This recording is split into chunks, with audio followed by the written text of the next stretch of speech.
ಇದಕ್ಕೆ ಬೇಕಾಗಿರುವಂಥ ಸಾಮಗ್ರಿಗಳು ಏನಂತ ಹೇಳಿ ನೋಟ್ ಮಾಡ್ಕೊಳ್ಳಿ. ಮೆಂತ್ಯ ಸೊಪ್ಪು, ಕ್ಯಾರೆಟ್ ಪೇಸ್ಟ್, ಅರಿಶಿಣದ ಪುಡಿ, ಓಂಕಾಳು ಹಾಗೂ ಹಾಲು, ಇಷ್ಟು ಇದಕ್ಕೆ ಬೇಕಾಗಿರುವಂಥ ಸಾಮಗ್ರಿಗಳು. ಇದನ್ನು ಮಾಡೋದು ಹೇಗೆ ಅಂತೇಳಿ ತೋರಿಸ್ಕೊಡ್ತೀನಿ. ಭಾಳ ಸುಲಭವಾದಂಥ ಒಂದು ಕೆಲಸ ಇದು. ಮೊದಲು ಓಂಕಾಳು ಮತ್ತು ಈ ಮೆಂತ್ಯ ಸೊಪ್ಪು ಏನಿದೆ ಅದನ್ನು ನಾವು ಜಜ್ಕೊಳ್ಬೇಕಾಗತ್ತೆ. ಎಷ್ಟು ಪ್ರಮಾಣದಲ್ಲಿ ಬೇಕು ಅನ್ನೋದನ್ನು ಹೇಳ್ಕೊಡ್ತೀನಿ.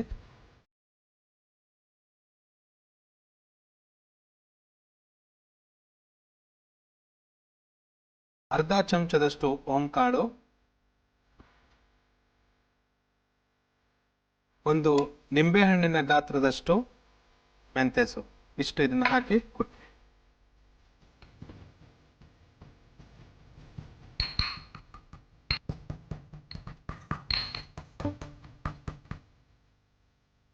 ಈ ತರ ರೆಡಿ ಆಗಿದೆ. ಈಗ ಮೊದಲಿಗೆ ಒಂದು ಪಾತ್ರೆಗೆ ನಾವು ನೀರನ್ನು ಹಾಕ್ಕೊಳ್ಬೇಕು. 1 ಗ್ಲಾಸ್ನಷ್ಟು ನೀರು ಮತ್ತು ನಾವು ಮಾಡಿಕೊಂಡಿರುವಂತ ಏನು ಮಿಶ್ರಣ ಇದೆ ಅದನ್ನ ಇದಕ್ಕೆ ಹಾಕಿ.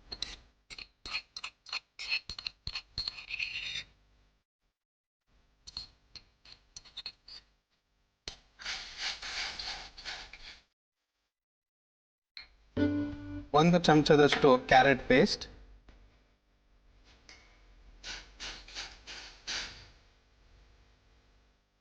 ಕಾಲು ಚಮಚದಷ್ಟು ಅರಿಶಿಣದ ಪುಡಿ. ಈಗ ಇದು ರೆಡಿ ಆಗಿದೆ.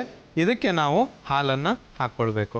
ಒಂದು ಅರ್ಧ ಗ್ಲಾಸ್ನಷ್ಟು ಹಾಲನ್ನು ಹಾಕ್ಕೊಳ್ಬೇಕು. ಹಾಕ್ಕೊಂಡ ನಂತರ ಇದನ್ನು ಚೆನ್ನಾಗಿ ಮಿಕ್ಸ್ ಮಾಡ್ಕೊಳ್ಬೇಕು. ಈ ಥರ ಮಿಕ್ಸ್ ಮಾಡಿದ ಮೇಲೆ ಸ್ವಲ್ಪ ಇದನ್ನು ಕುದಿಲಿಕ್ಕೆ ಬಿಡಬೇಕು. 1 ಕುದಿ ಬಂದರೆ ಸಾಕಿದು. ಚೆನ್ನಾಗಿ ಮಿಕ್ಸ್ ಆದಮೇಲೆ 1 ಕುದಿ ಬಂದು ಇದನ್ನು ಆಫ್ ಮಾಡಿಕೊಂಡು ಮತ್ತೆ ಇದನ್ನು ತೋರಿಸ್ಕೊಳ್ಬೇಕು. ಇದರಲ್ಲಿ ಹಾಲನ್ನು ಹಾಕಿದೆ ಮತ್ತು ಇದರಲ್ಲಿ ಉಪ್ಪಾಗಲಿ ಸಕ್ಕರೆ ಆಗಲಿ ಯಾವುದೇ ರೀತಿಯ ಒಂದು ಟೇಸ್ಟ್ ಕೊಡುವಂಥ ಪದಾರ್ಥಗಳನ್ನು ನಾವು ಆ್ಯಡ್ ಮಾಡಿಲ್ಲ. ಸೀಸನಿಂಗ್ಸ್ ಅಂತ ಏನು ಹೇಳ್ತೀವಿ. ಮತ್ತು ಅದಲ್ಲದೆ ಸ್ವಲ್ಪ ಕುಡಿಯುವಾಗ ಕಹಿ ಇರೋದ್ರಿಂದ ಇದನ್ನು ಸ್ವಲ್ಪ ನೀವು ಕುಡಿಬೇಕಾಗತ್ತೆ. ಮತ್ತು ಅದಲ್ಲದೆ ಇದರಲ್ಲಿ ಅರಿಶಿಣದ ಪುಡಿ ಆ್ಯಂಟಿಸೆಪ್ಟಿಕ್ ಆಗಿ ಕೆಲಸ ಮಾಡುತ್ತೆ. ಯಾವುದೇ ರೀತಿಯ ಒಂದು ಕಣ್ಣಿನಲ್ಲಿ ಯಾವುದೇ ರೀತಿ ತೊಂದರೆಗಳಾದಾಗ ನೋಡಿ, ಈ ರೀತಿಯ ಒಂದು ಸಾಮಗ್ರಿಗಳನ್ನು ಸೇರಿಸಿ ಕುಡಿದಾಗ ನಮ್ಗೆ ಯಾವಾಗ ಕಣ್ಣಿನ ತೊಂದರೆ ಆಗುತ್ತೆ ಅದು ಅಲ್ಲಿಗೆ ರಿಲೇಟೆಡ್ ಆಗುತ್ತೆ, ಅಲ್ಲೇ ಹೆಲ್ಪ್ ಆಗುತ್ತೆ ಅದು. ಇದು ಈಗ ರೆಡಿ ಆಗಿದೆ. ಇದನ್ನ ಒಂದು ಗ್ಲಾಸಿಗೆ ಹಾಕ್ಕೊಳ್ತೇವೆ.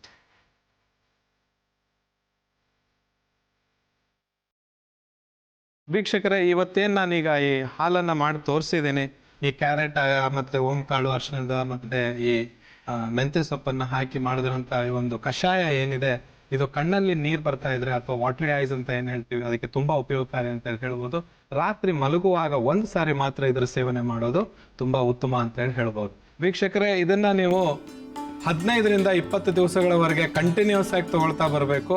ಬಿಡದೇನೆ ರಾತ್ರಿ ಹೊತ್ತಿನಲ್ಲಿ ತಗೊಳ್ಬೇಕು. ಮತ್ತೆ ಇದರಿಂದ ಕಫ ಕೂಡ ಎದೆಯಲ್ಲಿ ಜಮಾಯಿಸಿದ್ರೆ ಅದು ಕೂಡ ಕಡಿಮೆ ಆಗುತ್ತೆ. ಮತ್ತೆ ಕಣ್ಣಲ್ಲಿ ಗಲೀಜು ಬರೋದಿತ್ತಂದ್ರೆ ಅದು ಕೂಡ ತುಂಬಾ ಹೆಚ್ಚು ಬರ್ತಾ ಇರುತ್ತೆ ಕೆಲವರಿಗೆ, ಅದು ಕೂಡ ನಿಂತೋಗುತ್ತೆ. ಇದನ್ನ ನೀವು 15ರಿಂದ 20 ದಿವಸಗಳ ಕಾಲ ನೀವು ತೆಗೆದುಕೊಳ್ತಾ ಬನ್ನಿ. ಮುಂದೆ ಇದು ಈ ಒಂದು ತೊಂದರೆ ಏನಿದೆ ಇದು ಬರೋದೇ ಇಲ್ಲ ಅಂತ ಹೇಳ್ಬೋದು. ಅಂತ ಒಂದು ಸುಲಭವಾದಂತ ಮತ್ತು ವೆರಿ ಎಫೆಕ್ಟಿವ್ ಅಂತ ಹೇಳ್ಬೋದು. ಅದನ್ನ ನಾವೀಗ ತಯಾರು ಮಾಡಿ ತೋರಿಸಿದೀವಿ. ನೀರುಗಣ್ಣಿನ ಸಮಸ್ಯೆಗೆ ಮನೆ ಔಷಧ.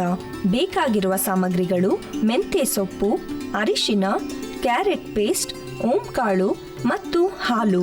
ತಯಾರಿಸುವ ವಿಧಾನ: ಮೊದಲು ಕುಟಾಣಿಗೆ ಓಂಕಾಳು ಮತ್ತು ಮೆಂತ್ಯ ಸೊಪ್ಪನ್ನು ಹಾಕಿ ಕೊಟ್ಟಿಕೊಳ್ಳಿ.